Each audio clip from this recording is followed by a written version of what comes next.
नमस्कार मेरे प्यारे भाइयों, मैं हूं अनुज और आप सुन रहे हैं हॉरर कहानी, वो भी मेरी जुबानी।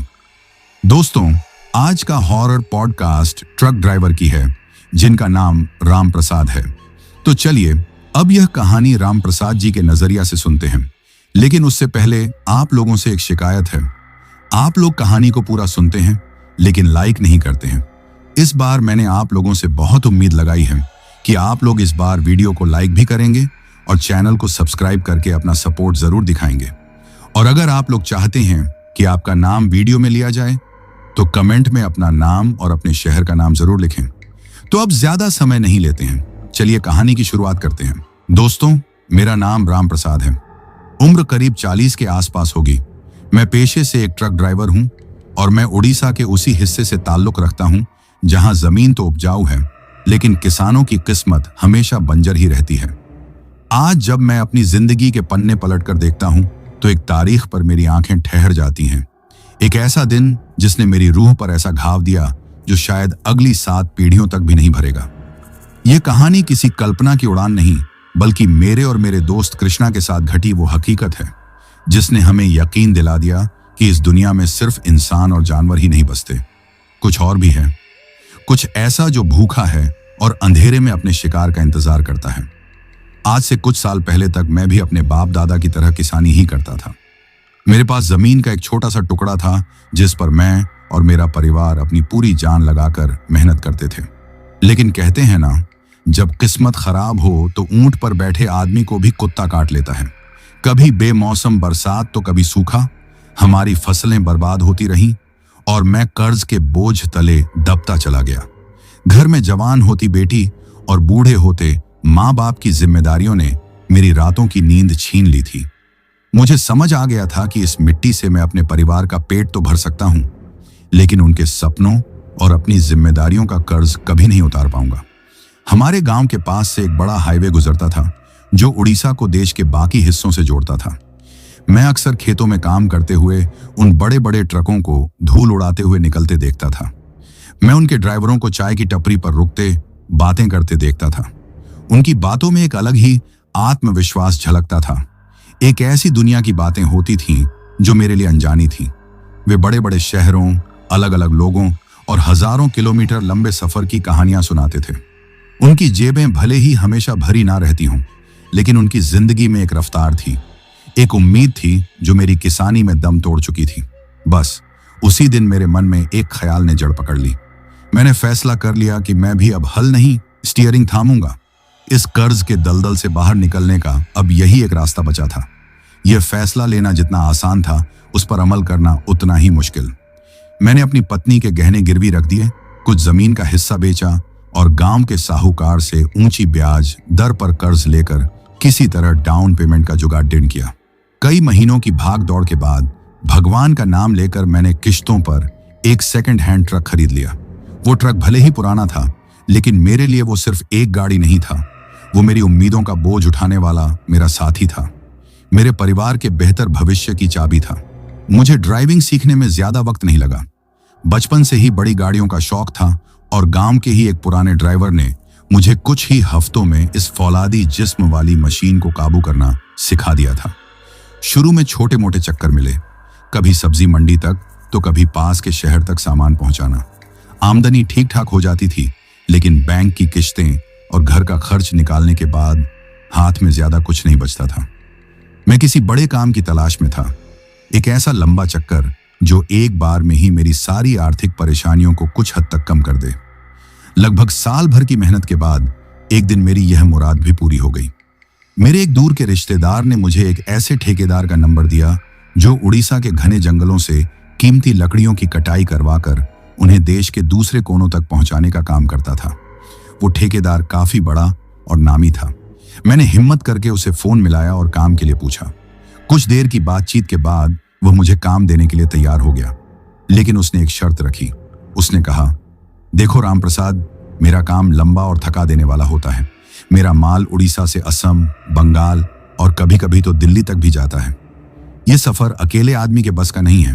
तुम्हें अपने साथ एक भरोसेमंद खलासी रखना होगा जो तुम्हारी मदद भी करे और तुम्हारी गैर मौजूदगी में गाड़ी और माल की देखभाल भी कर सके। अगर कोई भरोसे का लड़का हो तो बताओ, वरना मैं किसी और को देख लूंगा। उसकी बात सुनकर मेरे दिमाग में तुरंत एक ही नाम आया, कृष्णा। कृष्णा मेरे बचपन का दोस्त था। हम एक ही गांव में पले बढ़े थे, एक ही स्कूल में पढ़े थे। वह भी मेरी ही तरह घर की जिम्मेदारियों से परेशान था और किसी काम की तलाश में था। वह अक्सर मुझसे कहता था कि अगर कोई काम हो तो उसे जरूर बताऊं। मुझे लगा कि इससे बेहतर और क्या हो सकता है। मेरा भी काम हो जाएगा और मेरे दोस्त को भी रोजगार मिल जाएगा। एक भरोसेमंद साथी के साथ लंबा सफर आसानी से कट जाएगा। मैंने तुरंत कृष्णा के घर जाकर उसे सारी बात बताई। मेरे साथ खलासी बनकर चलने की बात सुनकर उसकी आंखें चमक उठी। उसके लिए यह एक बड़ा मौका था। वह एक ही पल में मेरे साथ चलने के लिए तैयार हो गया। उसकी मां ने हमारे सफर के लिए दुआएं दी और रास्ते में खाने के लिए कुछ रोटियां और अचार भी बांट दिया। मैंने ठेकेदार को फोन करके बता दिया कि खलासी का इंतजाम हो गया है और हम काम के लिए पूरी तरह तैयार हैं। अगले ही दिन ठेकेदार ने मुझे फोन करके जंगल के पास एक सरकारी गोदाम पर बुलाया। उसने बताया कि मेरा पहला ही चक्कर काफी लंबा है। मुझे उड़ीसा के जंगलों से काटी गई साल की लकड़ियों का एक भरा हुआ ट्रक असम के एक अंदरूनी इलाके में पहुंचाना था। असम का नाम सुनकर मैं थोड़ा हैरान हुआ। यह वाकई एक बहुत लंबा और कठिन रास्ता था, लेकिन ठेकेदार ने बताया कि यह मेरा पहला लंबा चक्कर है, इसलिए पैसे भी अच्छे मिलेंगे। पैसों का लालच और काम की जरूरत, इन दोनों ने मिलकर मेरे अंदर की सारी झिझक खत्म कर दी। उस दिन शाम तक मजदूरों ने मेरे ट्रक में लकड़ियों के भारी भारी लट्ठे भरना शुरू कर दिया।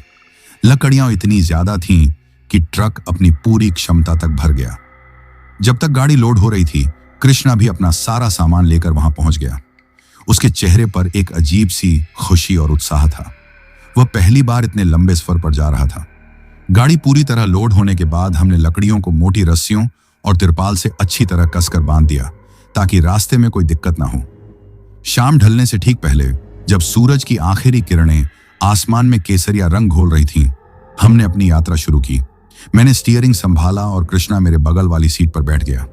हमने ठेकेदार से रास्ते के खर्च के लिए कुछ पैसे एडवांस ले लिए थे। हमें अच्छी तरह पता था कि यह सफर कम से कम 4 से 5 दिन का होने वाला है, इसलिए हमने उड़ीसा से निकलने से पहले ही हाईवे पर एक दुकान पर रुककर कुछ जरूरी सामान खरीद लिया। पानी की कई बोतलें, बिस्कुट के पैकेट, कुछ सूखे मेवे और एक बड़ी वाली टॉर्च। उड़ीसा से निकलकर पश्चिम बंगाल की सीमा पार करने तक हमारा सफर बिल्कुल सामान्य रहा। हम दोनों रास्ते में पुरानी यादें ताजा करते, आने वाले भविष्य के सुनहरे सपने बुनते और टेप रिकॉर्डर पर बजते पुराने हिंदी गानों का मजा लेते हुए आगे बढ़ रहे थे। कृष्णा अपनी मीठी आवाज में गाने भी गुनगुना रहा था। माहौल में एक सुकून था, एक उम्मीद थी। लेकिन शायद उस वक्त हम दोनों इस बात से पूरी तरह बेखबर थे कि हाईवे पर दौड़ता हमारा यह ट्रक सिर्फ लकड़ियां ही नहीं, बल्कि हमारी तकदीर को भी एक ऐसे मोड़ पर ले जा रहा था जहां से आगे का रास्ता सिर्फ सड़क का नहीं, बल्कि डर, दहशत और मौत का होने वाला था। हमें क्या पता था कि जिस भविष्य के सपने हम देख रहे थे, उस भविष्य में अंधेरे और खौफ के सिवा कुछ नहीं लिखा था। आज इस घटना के इतने सालों बाद भी जब मैं उस सफर को याद करता हूं तो मेरी आत्मा कांप उठती है। मेरी आंखों के सामने वही भयानक मंजर घूमने लगता है और मेरे कानों में वही डरावनी आवाजें गूंजने लगती हैं। हम इस सोच में पड़ जाते हैं कि अगर उस दिन कृष्णा ने मेरी बात मान ली होती या मैंने अपने मन के डर पर यकीन कर लिया होता तो शायद हमारी जिंदगियां आज कुछ और होती। लेकिन शायद किस्मत ने हमारे लिए वो खौफनाक रात पहले से ही चुन रखी थी। उड़ीसा और पश्चिम बंगाल की सीमाएं पार करते हुए हमें लगभग 2 दिन लग चुके थे। अब हम असम की सरहद में दाखिल हो रहे थे। जैसे ही हमारे ट्रक ने असम की जमीन पर अपने टायर रखे, आसपास का नजारा पूरी तरह से बदलने लगा। अब तक जो सड़कें चौड़ी और सपाट थीं, वे अब संकरी और घुमावदार होने लगी थीं। सड़क के दोनों तरफ घने जंगल और चाय के बागानों की एक अंतहीन हरियाली फैली हुई थी। माहौल में एक अजीब सी खामोशी थी, एक ऐसी खामोशी जिसे सिर्फ हमारे ट्रक के इंजन की भारी भरकम आवाज ही तोड़ रही थी। मैंने अपनी जिंदगी में देश के ना जाने कितने ही हाईवे नापे थे, लेकिन इस रास्ते पर आकर मेरे मन में एक अनजानी सी बेचैनी होने लगी थी। यहाँ का माहौल कुछ अलग था। जंगल इतने घने थे कि दिन के उजाले में भी सड़क के कई हिस्सों पर सूरज की रोशनी नहीं पहुंच पा रही थी और एक अजीब सा अंधेरा छाया रहता था। हवा में नमी और एक अजीब सी जंगली गंध घुली हुई थी। कृष्णा, जो पहली बार इतने लंबे सफर पर निकला था, इन नजारों को देखकर बहुत उत्साहित था। वह अपनी सीट पर कभी इधर तो कभी उधर हो रहा था और खिड़की से बाहर झांकते हुए चाय के बागानों और दूर दिखती पहाड़ियों की तस्वीरें अपने पुराने से मोबाइल में खींचने की कोशिश कर रहा था। उसकी मासूमियत और उत्साह को देखकर मेरे मन में उठ रही बेचैनी थोड़ी देर के लिए दब जाती, लेकिन पूरी तरह से खत्म नहीं हो रही थी। मुझे ऐसा लग रहा था जैसे कोई हमें देख रहा है, जैसे ये जंगल, ये पेड़, ये खामोशी सब हमें घूर रहे हैं।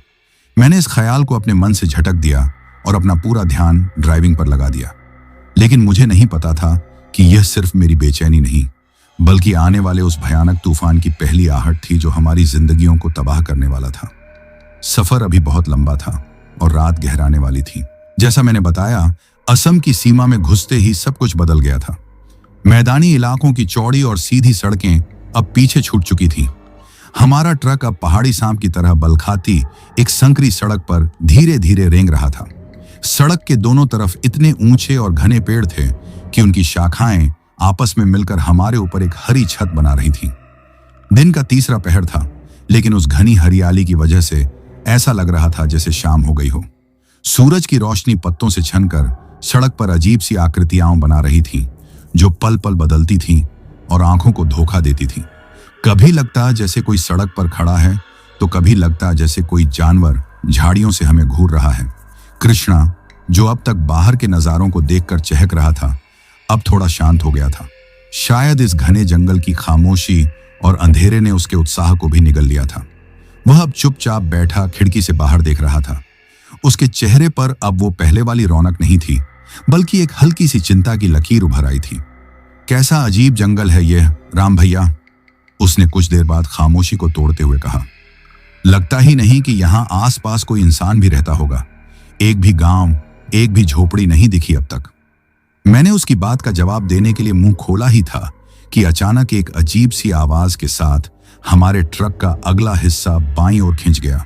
स्टीयरिंग मेरे हाथों में कांप गया और मैंने पूरी ताकत लगाकर उसे सीधा रखने की कोशिश की। ट्रक एक झटके के साथ रुका और उसका इंजन घर घराकर बंद हो गया। यह क्या हुआ? कृष्णा ने घबरा कर पूछा। मेरा दिल जोर से धड़क रहा था। एक ड्राइवर के लिए बीच रास्ते में, खासकर ऐसी सुनसान जगह पर, गाड़ी का खराब होना किसी बुरे सपने से कम नहीं होता। मैंने कुछ पल रुककर गहरी सांस ली और फिर दरवाजा खोलकर नीचे उतरा। कृष्णा भी मेरे पीछे पीछे उतर आया। मैंने ट्रक के अगले पहिए के पास जाकर देखा और जो डर था वही हुआ। बाईं तरफ का अगला टायर पूरी तरह से बैठ चुका था। उसमें से हवा निकलने की धीमी आवाज अब भी आ रही थी। पंचर हो गया, मैंने मायूसी से कहा। कृष्णा का चेहरा उतर गया। अब क्या करेंगे भैया, यहां तो दूर दूर तक कोई नजर नहीं आ रहा। उसकी बात सही थी। हम जंगल के बीचों बीच एक ऐसी जगह पर फंसे थे जहां मदद मिलने की कोई उम्मीद नहीं थी। ट्रक का टायर बदलना कोई आसान काम नहीं था। इसके लिए ताकत और सही औजार दोनों की जरूरत थी। हमारे पास औजार तो थे, लेकिन इस भारी भरकम पहिए को अकेले बदलना बहुत मुश्किल था। फिर भी हमने कोशिश करने का फैसला किया। हमने जैक लगाकर ट्रक को उठाने की कोशिश की, लेकिन पुरानी और कच्ची सड़क होने की वजह से जैक बार बार फिसल रहा था। लगभग 1 घंटे की मशक्कत के बाद हम पसीने में तरबतर हो गए, लेकिन टायर टस से मस नहीं हुआ। थक हारकर हम दोनों ट्रक के पास जमीन पर बैठ गए। सूरज अब धीरे धीरे पश्चिमी पहाड़ियों के पीछे छिप रहा था और जंगल में अंधेरा और भी घना होता जा रहा था। झींगुरों की आवाज अब तेज होने लगी थी और माहौल में एक अजीब सी सिहरन घुल गई थी। हमें मदद मांगनी ही पड़ेगी, मैंने आखिर में कहा। यहां बैठकर इंतजार करने से कोई फायदा नहीं। मैं आगे की तरफ पैदल जाता हूं, शायद कोई छोटा मोटा गांव या कस्बा मिल जाए। तुम यहीं रुको और गाड़ी का ध्यान रखो। कृष्णा ने तुरंत मना कर दिया। नहीं भैया, मैं आपको अकेले नहीं जाने दूंगा। इस भयानक जंगल में अकेले रुकने में मुझे डर लगेगा। मैं भी आपके साथ चलूंगा। गाड़ी को कौन ले जाएगा यहां से? मैं उसकी हालत समझ सकता था। मैं भी उसे अकेले छोड़कर जाना नहीं चाहता था। हमने फैसला किया कि हम दोनों साथ में आगे की तरफ जाएंगे। हमने ट्रक को अच्छी तरह लॉक किया और भगवान का नाम लेकर उस सुनसान सड़क पर पैदल चल पड़े। हम चुपचाप चल रहे थे। हमारे जूतों की आवाज उस खामोशी में बहुत तेज लग रही थी। जंगल अब और भी डरावना लगने लगा था। पेड़ों के पीछे से अजीब अजीब आवाजें आ रही थीं। हर आहट पर हम दोनों चौंक कर एक दूसरे को देखते और फिर तेजी से चलने लगते। ऐसा लग रहा था जैसे हम किसी अनजान दुनिया में आ गए हैं, जहां हर कदम पर कोई खतरा हमारा इंतजार कर रहा है। लगभग 2-3 किलोमीटर चलने के बाद हमें दूर एक मोड़ पर रोशनी की एक छोटी सी किरण दिखाई दी। वो एक पीले बल्ब की रोशनी थी जो उस घने अंधेरे में किसी उम्मीद की किरण जैसी लग रही थी। हमारी जान में जान आई। हमने अपनी रफ्तार बढ़ा दी। जैसे जैसे हम करीब पहुंचे, हमने देखा कि वो एक छोटी सी टिन की छत वाली दुकान थी। दुकान के ऊपर एक पुराना हाथ से लिखा हुआ बोर्ड लगा था जिस पर धुंधले अक्षरों में लिखा था टायर रिपेयर। दुकान एक बेहद वीरान जगह पर थी। उसके आसपास दूर दूर तक कोई और झोपड़ी या घर नहीं था। दुकान के बाहर कुछ पुराने घिसे हुए टायर पड़े थे और एक कोने में हवा भरने वाली मशीन रखी थी। दुकान के अंदर एक दुबला पतला आदमी बैठा था जिसकी पीठ हमारी तरफ थी। हम दोनों दुकान के सामने जाकर रुक गए। नमस्ते भाई साहब, मैंने थोड़ी ऊंची आवाज में कहा। उस आदमी ने धीरे से अपनी गर्दन घुमाई और हमारी तरफ देखा। देखकर मेरे शरीर में एक अजीब सी सिहरन दौड़ गई। वो एक अधेड़ उम्र का आदमी था जिसका शरीर मेहनत की वजह से सूख कर कांटा हो गया था।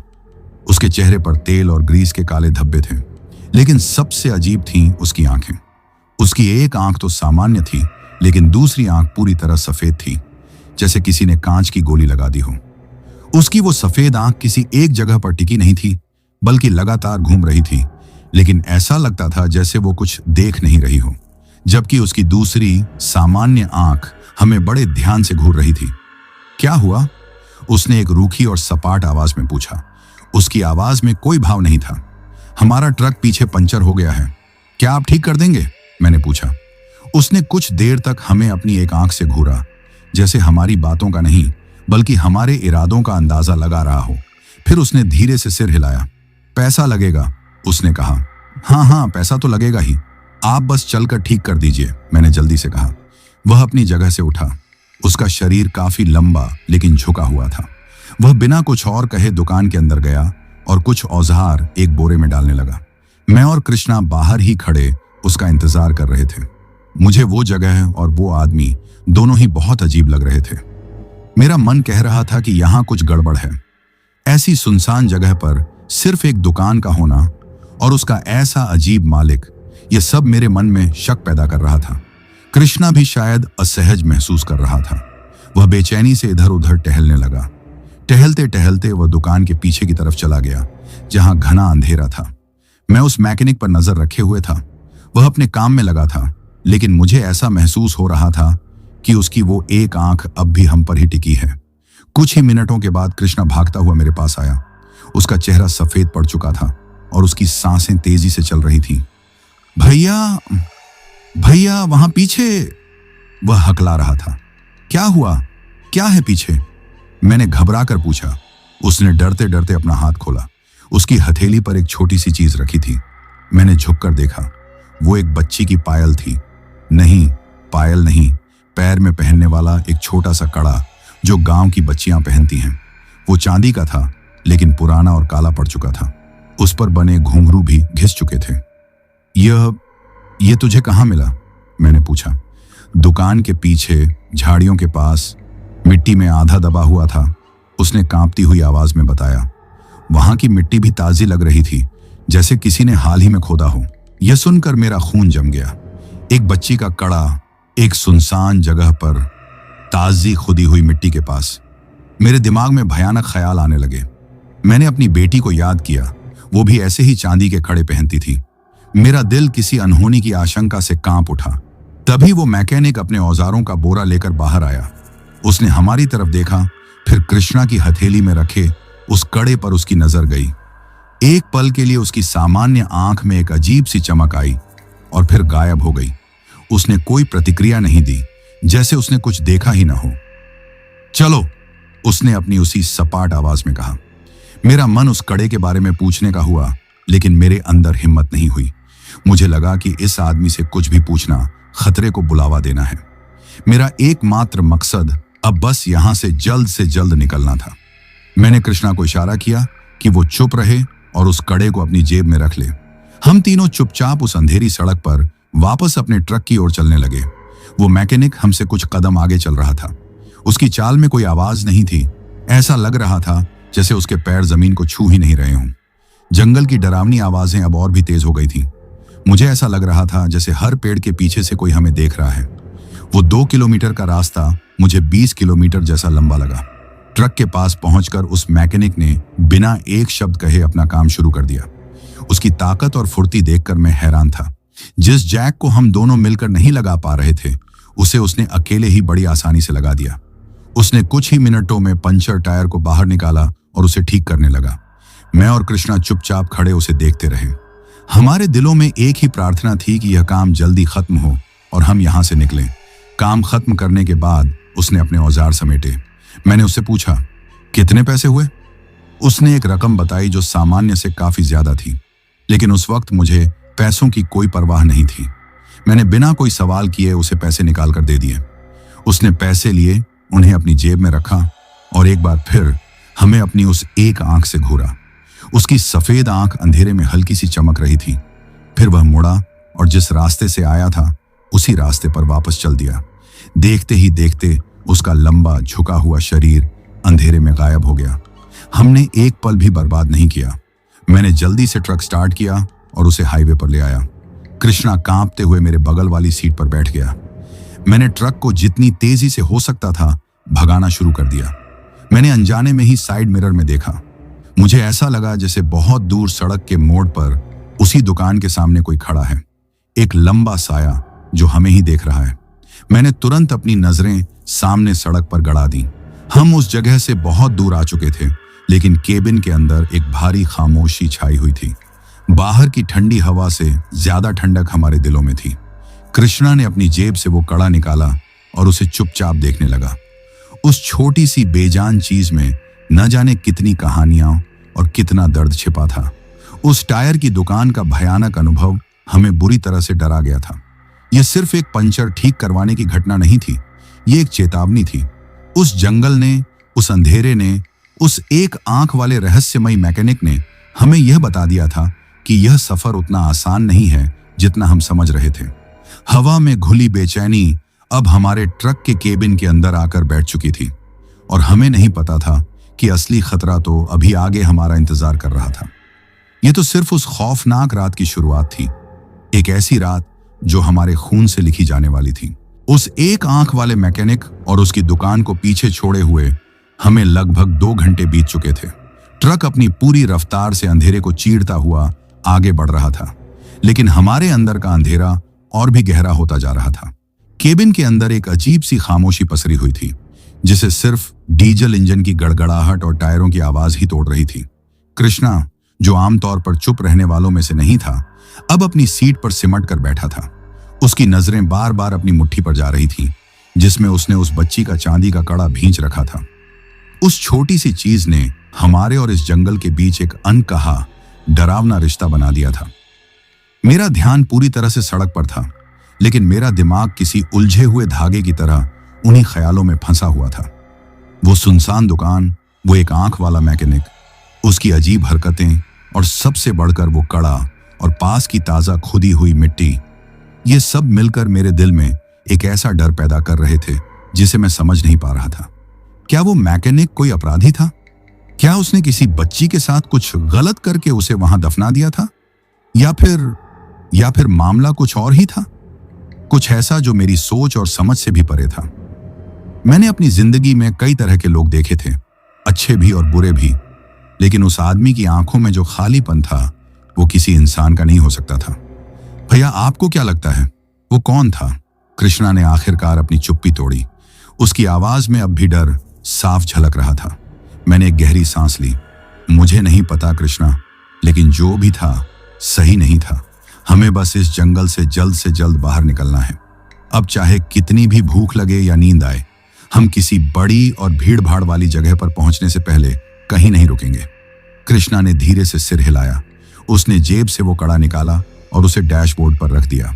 अंधेरे में भी वो पुरानी चांदी हल्की हल्की चमक रही थी, जैसे किसी की खोई हुई आत्मा की निशानी हो। रात अब पूरी तरह से अपनी स्याही बिखेर चुकी थी। चांद भी बादलों के पीछे छिपा हुआ था, जिससे अंधेरा और भी घना और डरावना लग रहा था। अब हमारी गाड़ी एक ऐसे रास्ते से गुजर रही थी जो पहले से भी ज्यादा घने जंगल के बीचों बीच था। सड़क के दोनों तरफ ऊंचे ऊंचे पेड़ों की दीवारें खड़ी थीं, जिनकी शाखाएं आपस में मिलकर सड़क के ऊपर एक अंधेरी सुरंग बना रही थी।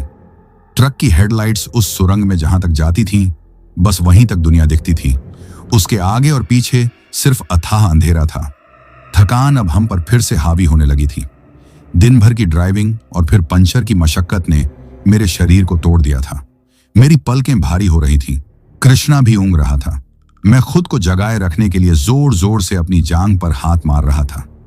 तभी अचानक ट्रक की हेडलाइट्स की रोशनी में हमें आगे सड़क के किनारे कुछ चमकता हुआ दिखाई दिया। दो छोटी छोटी पीली बत्तियां जो एक लय में जल बुझ रही थीं। जैसे जैसे हम करीब पहुंचे, हमने देखा कि वो एक पुरानी कार की हैजर्ड लाइट्स थीं, जो सड़क से थोड़ी नीचे कच्ची जमीन पर खड़ी थी।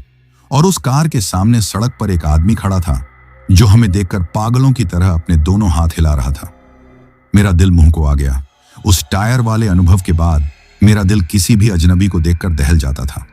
इस भयानक रात में, इस घने जंगल के बीचों बीच एक खराब गाड़ी और मदद मांगता एक आदमी, यह सब बहुत अजीब था। मेरी छठी इंद्री मुझे खतरे का संकेत दे रही थी। मैंने ट्रक की रफ्तार धीमी कर दी। कृष्णा की भी नींद खुल चुकी थी। कोई मुसीबत में लग रहा है भैया, उसने कहा। कुछ भी हो, हम रुकेंगे नहीं, मैंने सख्ती से कहा। नीचे मत उतरना, जो भी है गाड़ी में ही बैठे रहो। हम धीरे धीरे उस आदमी के पास से गुजरने लगे। वह हमारी तरफ दौड़ता हुआ आया और ट्रक के सामने खड़ा हो गया। मुझे मजबूरन ब्रेक लगाने पड़े। गाड़ी उस आदमी से कुछ ही फीट की दूरी पर जाकर रुकी। भगवान के लिए रुको, मदद करो। वह आदमी हमारे ड्राइवर साइड वाले दरवाजे को पीटते हुए चिल्ला रहा था। मैंने शीशा थोड़ा सा नीचे किया। क्या बात है, क्यों रोक रहे हो? मेरी आवाज में रूखापन था। भाई साहब, मेरी गाड़ी खराब हो गई है, उसने हांफते हुए कहा। मैं अपनी पत्नी और बीमार बेटी के साथ हूं।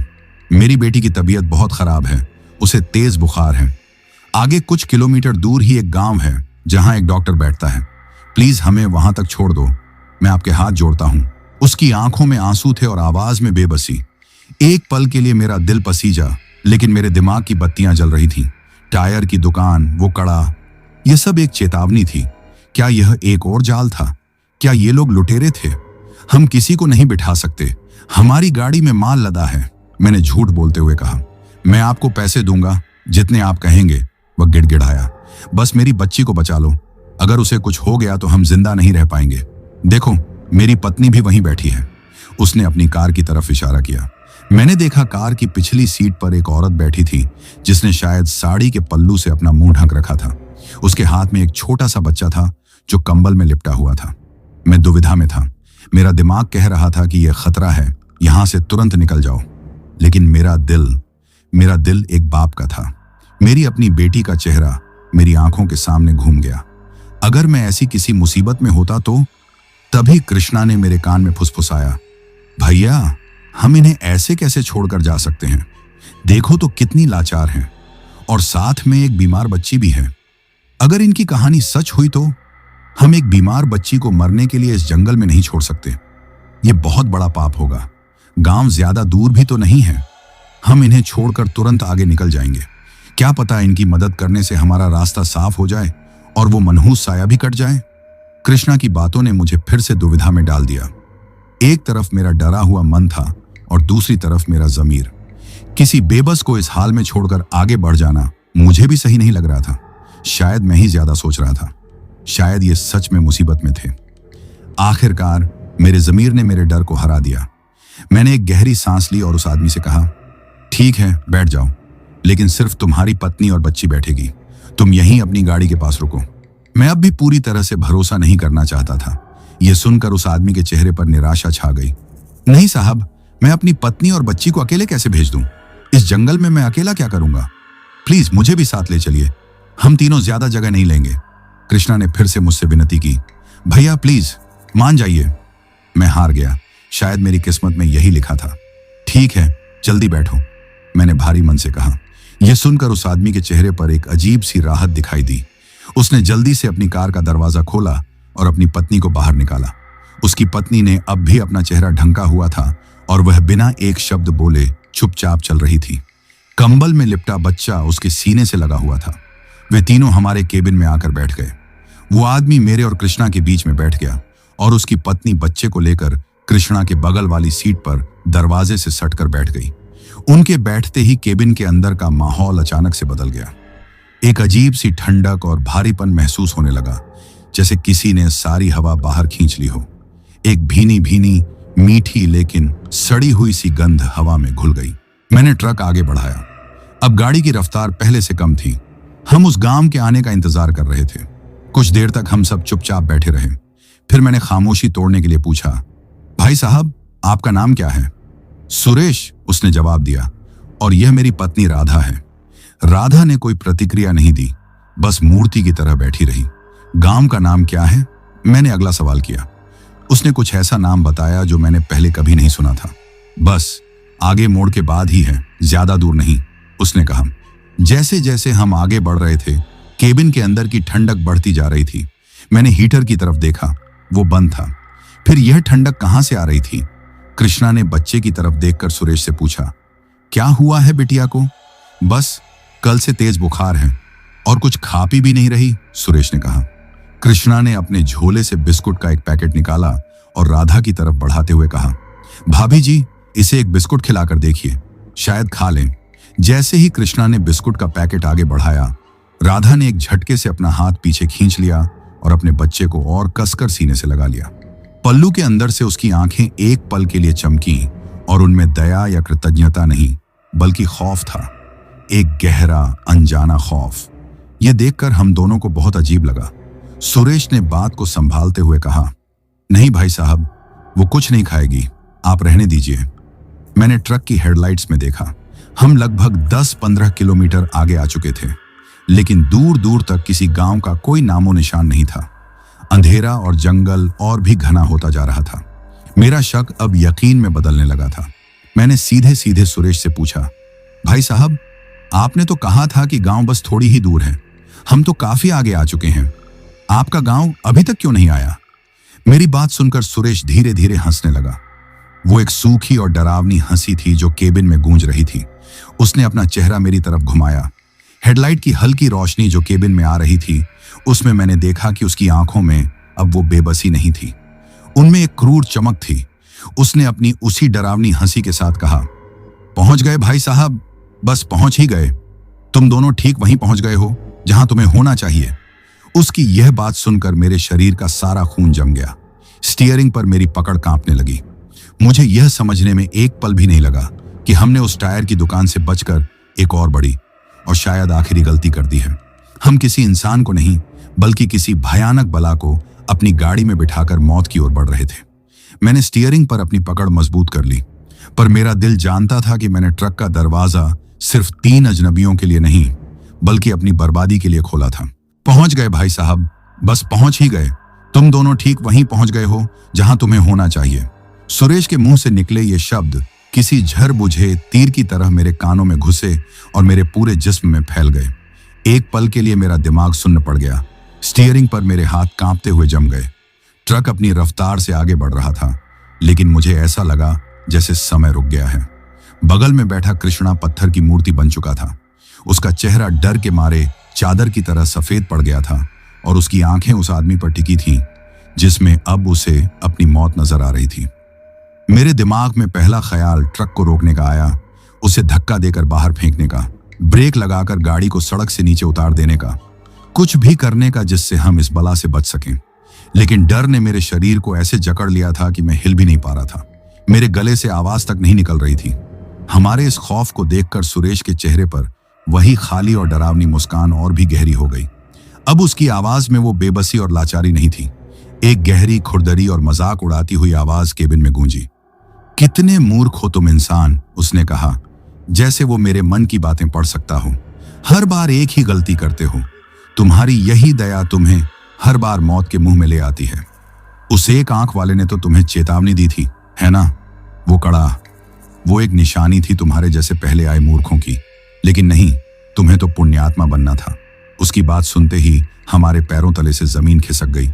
तो वो टायर वाला मैकेनिक, वो भी इन्हीं में से एक था। ये सब एक सोची समझी साजिश थी। वो पंचर होना कोई हादसा नहीं था, वो हमें परखने का, हमें इस रास्ते पर आगे बढ़ने के लिए चिन्हित करने का एक तरीका था। हम एक ऐसे जाल में फंस चुके थे जिसे बहुत ही शातिर तरीके से बुना गया था। क्या चाहते हो तुम लोग? पैसा चाहिए?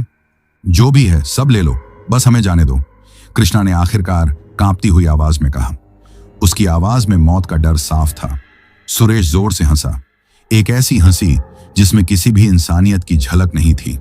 पैसा? हम पैसे का क्या करेंगे? हमें तो कुछ और चाहिए, कुछ ऐसा जो सिर्फ तुम जैसे जिंदा इंसानों के पास होता है। यह कहते हुए उसने अपनी नजरें कृष्णा के बगल में बैठी अपनी पत्नी राधा पर डाली। राधा ने धीरे से अपने सिर पर रखा पल्लू नीचे गिरा दिया। अंधेरे में उसका चेहरा साफ दिखाई नहीं दे रहा था, लेकिन जो भी दिख रहा था वो किसी औरत का चेहरा नहीं लग रहा था। उसका चेहरा लंबा और सूखा हुआ था, त्वचा पीली और आंखों की जगह दो गहरे गड्ढे थे जिनमें से एक अजीब सी रोशनी आ रही थी। उसने अपने होंठ खोले तो दिखा कि उसके दांत सामान्य इंसानों जैसे नहीं बल्कि सुई की तरह नुकीले थे। कृष्णा की चीख निकलने ही वाली थी कि सुरेश ने अपना हाथ बढ़ाकर उसका मुंह दबा दिया। चुप, बिल्कुल चुप, खेल अभी शुरू हुआ है। मेरे अंदर का डर अब गुस्से और जिंदा रहने की छटपटाहट में बदल रहा था। मैंने अपने दिमाग को हरकत में लाने की कोशिश की। मैंने सोचा कि अगर मैं ट्रक की रफ्तार और तेज कर दूं और सामने किसी पेड़ से टकरा दूं तो शायद हम बच जाएं। कम से कम इनके हाथ तो नहीं आएंगे। जैसे ही मेरे दिमाग ने यह समझा और मैंने खुद को हरकत में लाने की कोशिश की, एक अनहोनी और हो गई। कंबल में लिपटा वो बच्चा जिसे राधा ने अपनी गोद में पकड़ रच रखा था, अचानक हिलने लगा। कंबल के अंदर से एक धीमी घर घराने की आवाज आई। लगता है मुन्ना जाग गया, सुरेश ने अपनी घिनौनी मुस्कान के साथ कहा। उसे भूख लगी है, बहुत देर से भूखा है बेचारा। कृष्णा, जो सुरेश की पकड़ में था, डर के मारे छटपटा रहा था। उसकी नजरें उस कंबल पर टिकी थीं जिसमें अब तेजी से हरकत हो रही थी। राधा ने उस कंबल को और कसकर पकड़ डाल लिया, जैसे अंदर कोई जंगली जानवर कैद हो। अब मेरे पास सोचने का वक्त नहीं था। मैंने अपने पैर को पूरी ताकत से एक्सीलरेटर पर दबा दिया। ट्रक का इंजन दहाड़ा और गाड़ी की रफ्तार अचानक से बहुत तेज हो गई। मैं स्टीयरिंग को बेतहाशा घुमाकर ट्रक को सड़क पर लहराने लगा, इस उम्मीद में कि संतुलन बिगड़ने से ये लोग गिर जाएंगे या मुझे कोई मौका मिल जाएगा। बहुत चालाक बनने की कोशिश कर रहा है, सुरेश गरजा। लेकिन जैसे ही मैंने ट्रक को लगभग 100 की रफ्तार पर पहुंचाया, इंजन अचानक से खांसने लगा। 1, 2, 3 झटके लगे और फिर वह पूरी तरह से बंद हो गया। हेडलाइट्स एक पल के लिए झिलमिलाईं और फिर बुझ गईं। एक झटके में हम उस घने चलते हुए अंधेरे में डूब गए। बाहर चांद की जो हल्की फुल्की रोशनी थी वो भी पेड़ों की घनी छत से छनकर हम तक नहीं पहुंच पा रही थी। हमारा ट्रक उस वीरान सड़क के बीचों बीच एक लोहे के ताबूत की तरह खड़ा हो गया, जिसकी चाबी अब हमारे पास नहीं थी। केबिन के अंदर अब मौत जैसा सन्नाटा था, जिसे सिर्फ हमारी तेज चलती सांसों और दिल की धड़कनों की आवाज ही तोड़ रही थी। सुरेश ने कृष्णा का मुंह छोड़ दिया था। शायद उसे पता था कि अब हमारे भागने का कोई रास्ता नहीं बचा है। मैं कांपते हुए हाथों से डैशबोर्ड पर रखे उस चांदी के कड़े को टटोलने लगा। वो अब भी वहीं था, एक बेजान चीज जो हमारे भयानक अंत की गवाह बनने वाली थी। और फिर उस घोर अंधेरे में कंबल के अंदर से एक ऐसी आवाज आई, एक ऐसी आवाज जिसे मैं मरते दम तक नहीं भूल सकता। वो किसी बच्चे के रोने या खांसने की आवाज नहीं थी, वो हड्डियों के छटकने और मांस के खींचने की एक धीमी घिनौनी आवाज थी। जैसे कोई चीज जो बहुत देर से एक छोटी सी जगह में कैद थी, अब धीरे धीरे अपने असली रूप में आ रही थी, अपने अंगों को फैला रही थी। उस आवाज ने हमें बता दिया कि गांव, डॉक्टर, बीमारी, यह सब एक झूठ था, एक भयानक नाटक था जिसका पर्दा अब गिर चुका था। हमारा सफर खत्म हो चुका था और शिकार का खेल अब शुरू होने वाला था। उस घोर अंधेरे में कंबल के अंदर से आती हड्डियों के छटकने और मांस के खींचने की वो धीमी घिनौनी आवाज, वो आवाज नहीं, मौत का संगीत था। मेरे और कृष्णा के लिए बजाया गया आखिरी संगीत। हम दोनों अपनी अपनी सीटों पर ऐसे जम गए थे जैसे हमारे शरीरों में खून की जगह पत्थर भर गया हो। बाहर घना जंगल था और अंदर हमारे ठीक बगल में कोई शैतानी चीज अपने असली रूप में आ रही थी। भागने के सारे रास्ते बंद थे। हमारा ट्रक अब एक गाड़ी नहीं बल्कि एक चलता फिरता ताबूत बन चुका था। सन्नाटे को तोड़ते हुए सुरेश की धीमी सी आवाज गूंजी, देखो, देखो अपनी मौत को। यह वो भूख है जो सदियों से इस जंगल में भटक रही है और आज तुम दोनों इसका भोजन बनोगे। कंबल के अंदर की हरकत अब और तेज हो गई थी। एक अजीब गीली और सड़ांध भरी गंध केबिन में फैलने लगी, जैसे किसी जानवर की लाश गल रही हो। कृष्णा डर के मारे रोने लगा था। उसकी दबी दबी सिसकियां उस भयानक माहौल को और भी डरावना बना रही थी। मुझे कुछ करना था। अगर मरना ही है तो लड़कर मरेंगे। मैंने अपनी सीट के नीचे रखे लोहे के भारी भरकम औजार रिंच को याद किया, जिसे मैं हमेशा अपनी सुरक्षा के लिए रखता था। लेकिन उसे निकालने के लिए मुझे हिलना पड़ता, और हिलने का मतलब था उन शैतानों का ध्यान अपनी ओर खींचना। तभी शायद भगवान ने ही हमारी आखिरी चीख सुनने के लिए एक पल की रोशनी दी।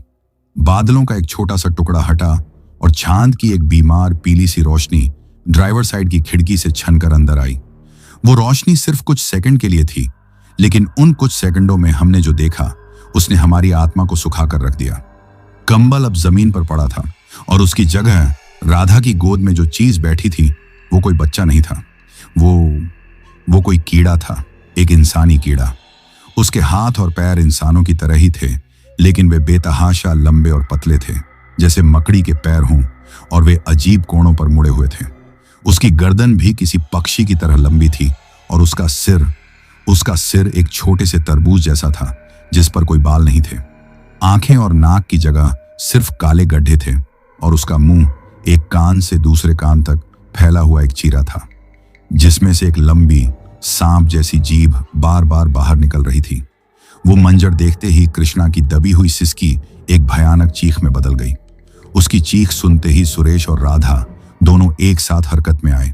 सुरेश ने आगे बढ़कर मेरा गला दबाने की कोशिश की, जबकि राधा ने उस भयानक जीव को एक तरफ खिसकाकर कृष्णा पर झपट्टा मारा। अचानक हुए इस हमले ने मुझे मेरे डर से बाहर निकाल दिया। मेरे अंदर का ड्राइवर नहीं, एक बाप जागा, एक पति जागा जो अपने परिवार के लिए जिंदा रहना चाहता था। मैंने अपनी पूरी ताकत से सुरेश को धक्का दिया और नीचे झुककर पाना उठाने के लिए हाथ बढ़ाया। मेरा हाथ पाना से टकराया। मैंने उसे मजबूती से पकड़ लिया। छोड़ उसे शैतान! मैं अपनी पूरी ताकत से चीखा और अंधेरे में अंदाजा लगाकर पाना को सुरेश की तरफ घुमाया। पाना सीधा उसके कंधे पर जाकर लगा। उसके मुंह से दर्द भरी एक कराह निकली। चोट लगते ही मुझ पर उसकी पकड़ ढीली पड़ गई। दूसरी तरफ कृष्णा और राधा के बीच हाथापाई हो रही थी। कृष्णा अपनी जान बचाने के लिए हाथ पैर मार रहा था। अब केबिन के उस तंग से हिस्से में एक भयानक जंग शुरू हो गई थी। वो शैतान हम पर हमला करते और हम दोनों हाथ पैर चलाकर और पाना से वार करके खुद को बचाने की कोशिश करते। केबिन के अंदर चीजें इधर उधर गिरने लगी। तभी वो मकड़ी जैसा जीव, जिसे सुरेश मुन्ना कह रहा था, अपनी लंबी टांगों पर खड़ा हुआ। वह बड़ी तेजी से छत की तरफ चढ़ा और फिर वहां से उसने कृष्णा पर छलांग लगा दी। उसके पतले लेकिन मजबूत पंजों ने कृष्णा के हाथ को जकड़ लिया। कृष्णा के मुंह से दर्द और डर से भरी एक ऐसी चीख निकली जिसने मुझे अंदर तक हिला दिया। कृष्णा! मैं चिल्लाया। मैंने देखा कि वो जीव कृष्णा के हाथ पर अपना लंबा चीरे जैसा मुंह गड़ाने की कोशिश कर रहा था। मैं समझ गया था कि अगर इसे नहीं रोका तो यह कृष्णा को मार डालेगा। मैंने आव देखा न ताव, और पाना से उस जीव के सिर पर पूरी ताकत से वार कर दिया। एक तेज छटाक की आवाज आई। मेरे वार से उसका सिर एक तरफ घूम गया और उसके मुंह से किसी कीड़े जैसी एक तेज तीखी किर्र की आवाज निकली। उसने तुरंत कृष्णा का हाथ छोड़ दिया और फुर्ती से वापस राधा की तरफ हट गया। मैं समझ गया था कि हम इस लोहे के डिब्बे के अंदर ज्यादा देर तक इनका मुकाबला नहीं कर सकते। हमारी मौत यकीनी थी। यहां एक एक इंच के लिए लड़ना पड़ रहा था। बाहर निकल कृष्णा, भाग! मैं चीखा। मैंने अपने पैर से पूरी ताकत से अपने दरवाजे पर लात मारी। 2-3 लातों के बाद दरवाजे का लॉक टूट गया और वह खुल गया। कृष्णा, जिसके हाथ से खून बह रहा था, उसने भी हिम्मत दिखाई और अपनी तरफ का दरवाजा धकेल कर खुद को बाहर गिरा दिया। जैसे ही कृष्णा बाहर कूदा, मैंने भी पाना कसकर पकड़ा और ट्रक से बाहर छलांग लगा दी। हम दोनों अब सड़क पर खड़े थे, हाँफ रहे थे और बुरी तरह से डरे हुए थे। हमारे कपड़े फट चुके थे और शरीर पर कई खरोंचें थीं।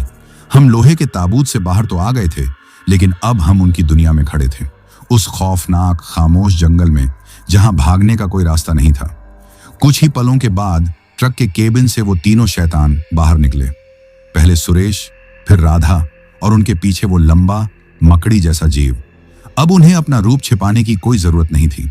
चांद की हल्की रोशनी में सड़क पर खड़े उनके साए भी किसी बुरे सपने जैसे लग रहे थे। सुरेश और राधा अब पूरी तरह से बदल चुके थे। उनकी खाल पीली और सूखी लग रही थी और उनकी आंखें अंधेरे में लाल अंगारों की तरह चमक रही थीं। और उनके बीच में खड़ा वो जीव, वो अपनी पतली टांगों पर खड़ा धीरे धीरे हिल रहा था और लगातार वो किर्र किर्र की आवाज निकाल रहा था। उसे देखकर किसी की भी रूह फना हो जाए। हम दोनों एक दूसरे से पीठ सटाकर खड़े हो गए। मेरे हाथ में बस वो एक लोहे का पाना था और कृष्णा के हाथ से लगातार खून बह रहा था। हमारे सामने हमारी मौत खड़ी थी और वह मुस्कुरा नहीं रही थी, बल्कि हमें अपनी भूखी नजरों से तौल रही थी, ये फैसला करते हुए कि हम में से किसका शिकार पहले किया जाए। हम दोनों एक दूसरे से पीठ सटाए उस वीरान सड़क पर खड़े थे। मेरे हाथ में वो भारी पाना किसी बेजान खिलौने जैसा लग रहा था और कृष्णा के हाथ से रिसता हुआ खून अंधेरे में भी मेरे पैरों के पास एक धब्बे की शक्ल ले चुका था। हमारे सामने खड़े वो तीनों शैतान तुरंत हमला करने की बजाय हमारे साथ एक मनोवैज्ञानिक खेल खेल रहे थे। वे हमें हमारे डर में डूबते हुए देखना चाहते थे। तभी हमारे चारों ओर मौजूद घने जंगल के अंधेरे में से एक आवाज आई। वो एक बच्चे के हंसने की आवाज थी, एक मीठी खिलखिलाती हुई हंसी। लेकिन उस हंसी में कोई मासूमियत नहीं थी, कोई खुशी नहीं थी। वो एक खोखली डरावनी हंसी थी जो कानों में चुभ रही थी। एक पल वो दाईं ओर से आती तो अगले ही पल बाईं ओर से।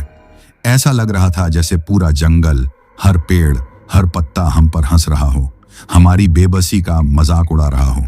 वो हंसी सुनते ही सड़क पर खड़े सुरेश और राधा के चेहरे पर एक घिनौनी मुस्कान फैल गई और वो मकड़ी जैसा जीव भी अपनी किर्र किर्र की आवाज निकालने लगा। तब हमारी समझ में आया, वो टायर की दुकान, ये परिवार, ये सब सिर्फ एक चारा था हमें इस जगह पर लाने का। और ये जगह, ये इन शैतानों का अड्डा था, इनका घोंसला था।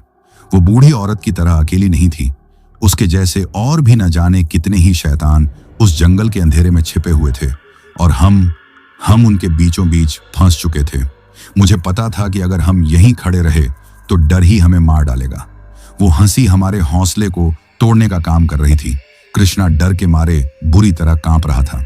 भैया, ये आवाजें, वह हकलाया। चुप रह कृष्णा, हिम्मत रख, मैंने कहा, हालांकि मेरी खुद की हिम्मत जवाब दे रही थी। तभी सुरेश और राधा धीरे धीरे हमारी ओर बढ़ने लगे। उनके कदम बहुत धीमे थे, जैसे कोई शिकारी अपने शिकार को डराकर थकाना चाहता हो। मेरा दिमाग तेजी से कोई रास्ता तलाश रहा था। हम इस खुली सड़क पर इन शैतानों के झुंड से नहीं जीत सकते थे। हमें छिपने के लिए, अपनी रक्षा के लिए कोई जगह चाहिए थी। तभी मेरी नजर हमारे ट्रक पर पड़ी। वो लोहे का बेजान डिब्बा जो कुछ देर पहले तक एक जाल लग रहा था, अब मुझे इस जहन्नुम में एकमात्र किला नजर आ रहा था। इंजन भले ही बंद था, लेकिन उसका फौलादी ढांचा हमें कुछ देर के लिए तो इन शैतानों से बचा ही सकता था। मैंने कृष्णा के कान में फुसफुसाते हुए हांफती हुई आवाज में कहा, कृष्णा, ट्रक तक पहुंचना है, किसी भी तरह अंदर, वही हमारा आखिरी सहारा है। उसे मेरी योजना समझ आ गई। उसने कमजोरी से सिर हिलाया। ये एक जानलेवा दौड़ होने वाली थी। मैंने कृष्णा को अपनी पीठ और पाने के बीच एक तरह से ढाल बनाकर ट्रक की ओर धकेलना शुरू किया।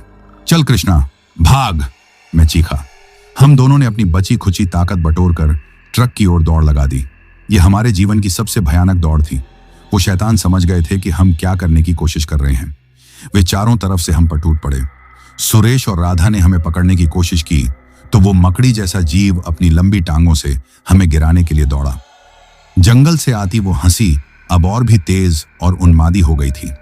किसी के नुकीले पंजों ने मेरी पीठ पर एक गहरी लकीर खींच दी तो किसी ने कृष्णा के पैर को पकड़ लिया, जिसे उसने झटक कर छुड़ाया। हम गिरते पड़ते एक दूसरे को खींचते हुए आगे बढ़ रहे थे।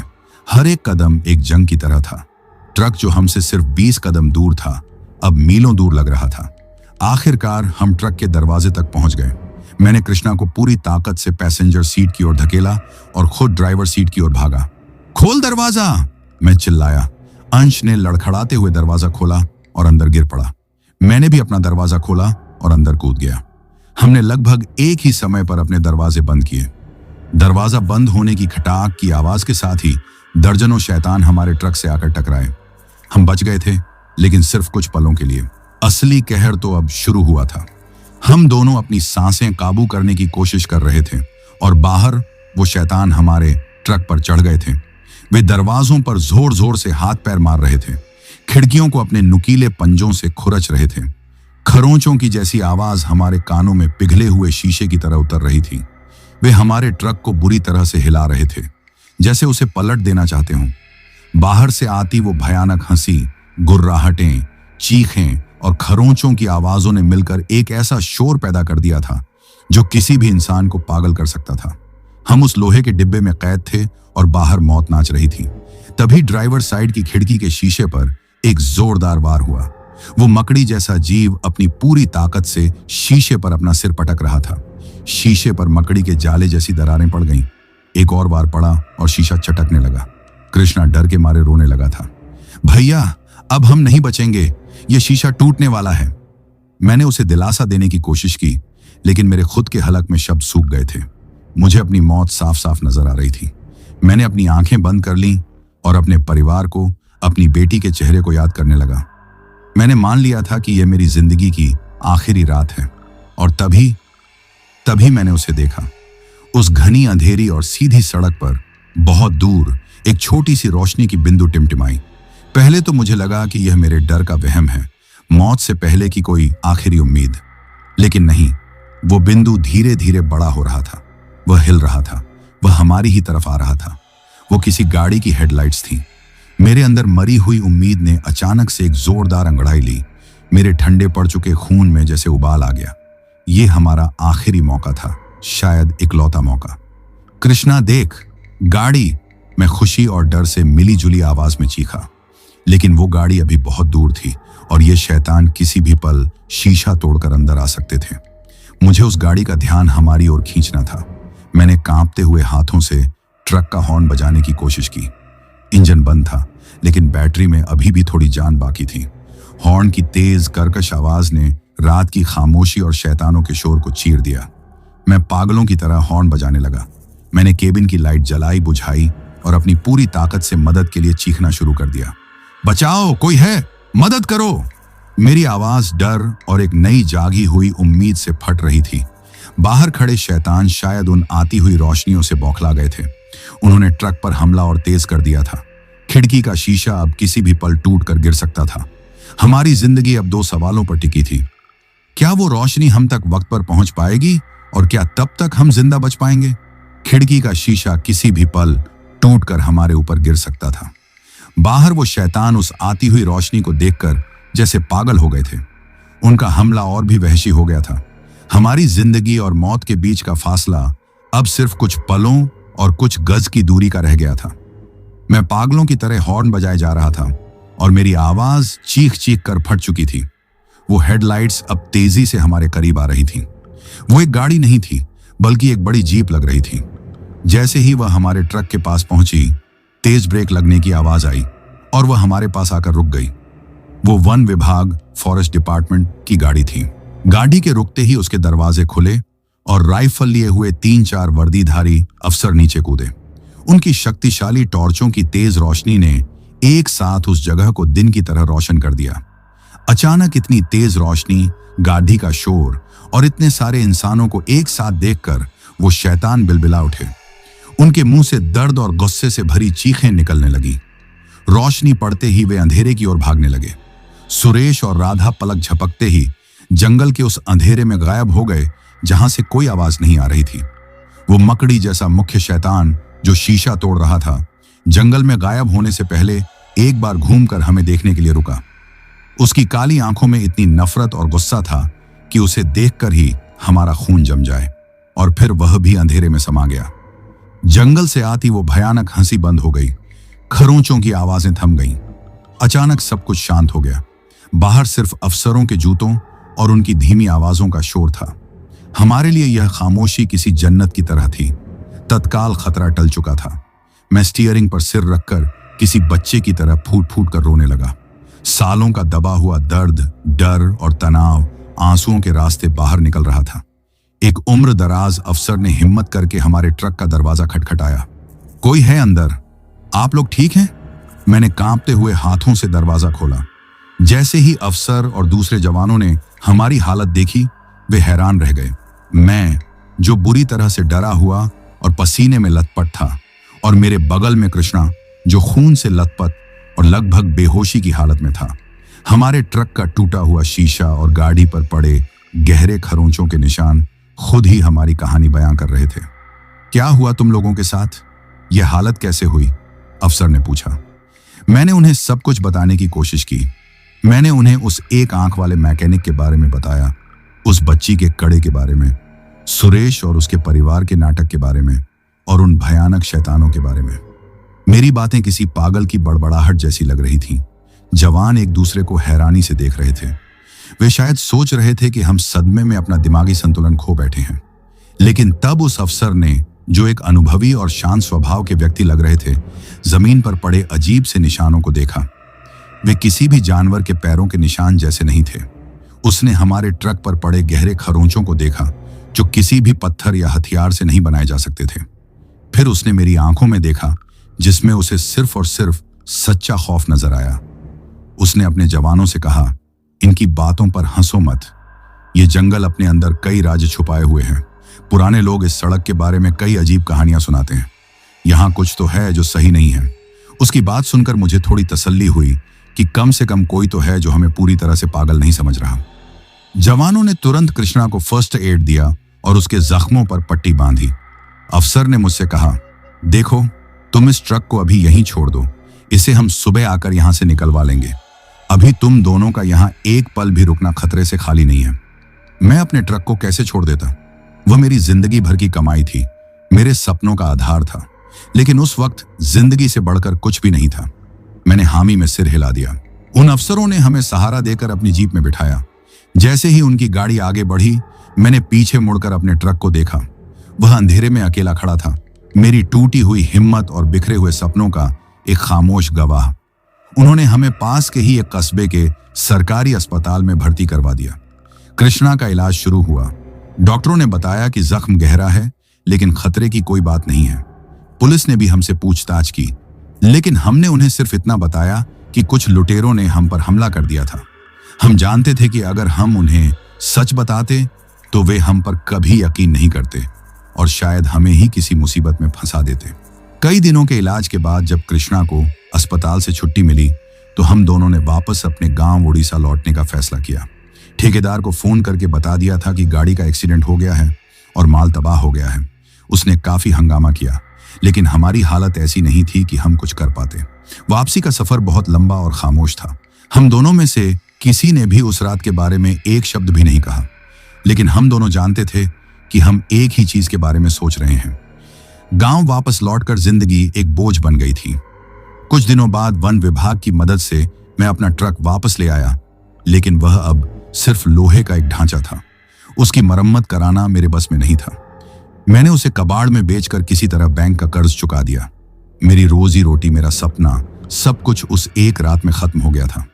लेकिन पैसे और ट्रक के नुकसान से कहीं ज्यादा बड़ा नुकसान हमारी आत्मा को हुआ था। अंश यानी मेरा दोस्त कृष्णा उस हादसे से कभी उबर नहीं पाया। वह रातों को नींद में चीख चीख कर उठ जाता था। उसने गांव से बाहर कदम रखना ही छोड़ दिया। मेरे बचपन का वो हंसता खेलता मजाक करने वाला दोस्त अब एक जिंदा लाश बनकर रह गया था, जो बस चुपचाप एक कोने में बैठा रहता और शून्य में घूरता रहता। और मैंने ट्रक चलाना हमेशा के लिए छोड़ दिया। आज भी जब मैं किसी ट्रक का हॉर्न सुनता हूं या सड़क पर किसी घने जंगल को देखता हूं, तो मेरे कानों में उस रात की हंसी और वो किर्र किर्र की आवाज गूंजने लगती है। मेरा शरीर कांपने लगता है। लोग हमारी कहानी को वहम या दिमागी सदमा कहते हैं। वे कहते हैं कि शायद हम पर किसी जंगली जानवर ने हमला किया होगा और डर के मारे हमने कुछ और ही समझ लिया। लेकिन वे गलत हैं। ये कोई कहानी नहीं है, ये कोई वहम नहीं है।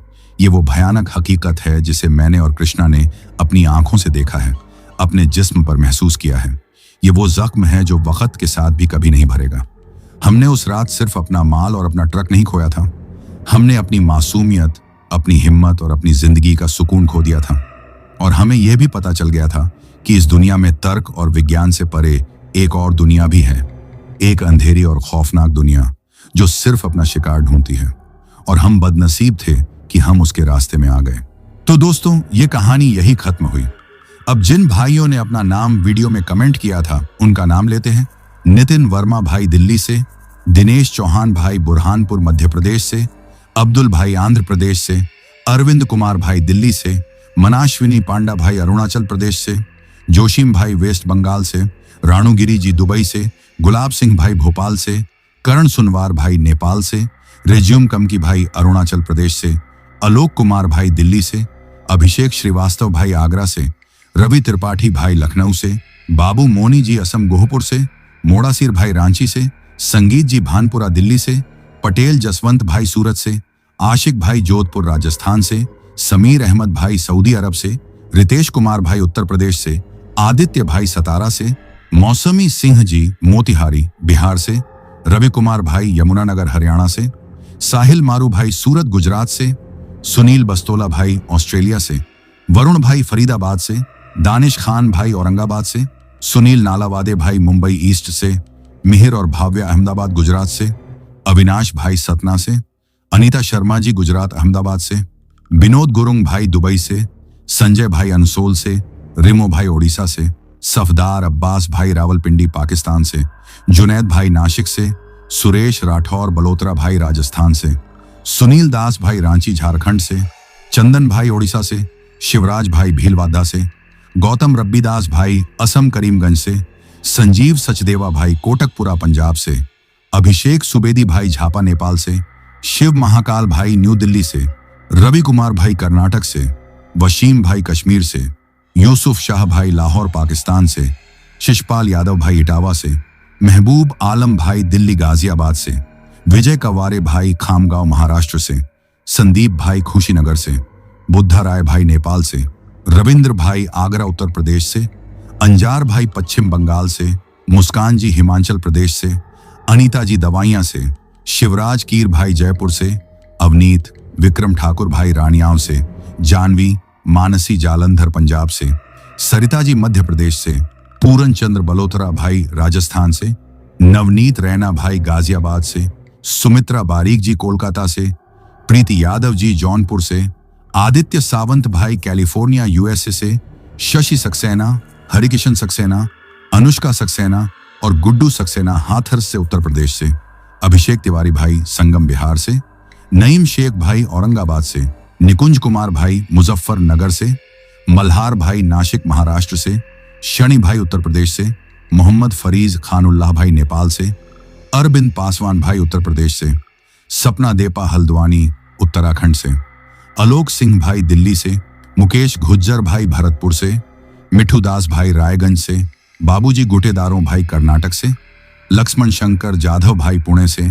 अमित सिंह भैरवा भाई झारखंड से, संतू और कृष्णा भाई दिल्ली से, खुशहाल चौहान भाई गुजरात से, गोविंद रॉय भाई वेस्ट बंगाल से, बिमल भाई नेपाल से, गोकुल डांसना भाई रायपुर छत्तीसगढ़ से, विजय नाथिल भाई मिजोरम से, अमित कुमार नायक भाई ओडिशा सुंदरगढ़ से, विनायक काव्या और तनु होशियारपुर पंजाब से, किंग ठाकुर भाई कुल्लू मनाली से, अख्तर हुसैन भाई कश्मीर से, ध्यानेश्वर शिंदे भाई पुणे महाराष्ट्र से, अजय कुमार भाई पाकिस्तान लड्डकाना सिटी से, अरविंद भाई दिल्ली से, दृष्टि चंचल जी मयूर विहार दिल्ली से, पंकज कुमार भाई मयूर विहार दिल्ली से, असरफ गुज्जर भाई चकवाला से, सईद राशिद भाई दुबई से, सुमन लामा जी नेपाल से, मोहित शर्मा भाई अहमदाबाद गुजरात से, स्कैरी स्पाइडर भाई असम से। और जिन भाइयों ने अपना नाम कमेंट किया है लेकिन उनका नाम वीडियो में नहीं लिया गया है, तो भाइयों आप लोग टेंशन ना लें, आप लोगों का नाम अगली वीडियो में जरूर लिया जाएगा। और अगर आप लोग भी चाहते हैं कि आपका नाम वीडियो में लिया जाए तो अपना नाम और अपने शहर का नाम वीडियो में कमेंट करें। अगर आपको यह कहानी पसंद आई हो तो वीडियो को लाइक और चैनल को सब्सक्राइब करें ताकि और भी डरावनी कहानियां आप तक पहुंच सकें। कहानी को अंत तक सुनने के लिए दिल से धन्यवाद दोस्तों। आज के लिए बस इतना ही। मिलते हैं जल्द ही कुछ नई कहानियों के साथ। तब तक के लिए अपना ध्यान रखिए।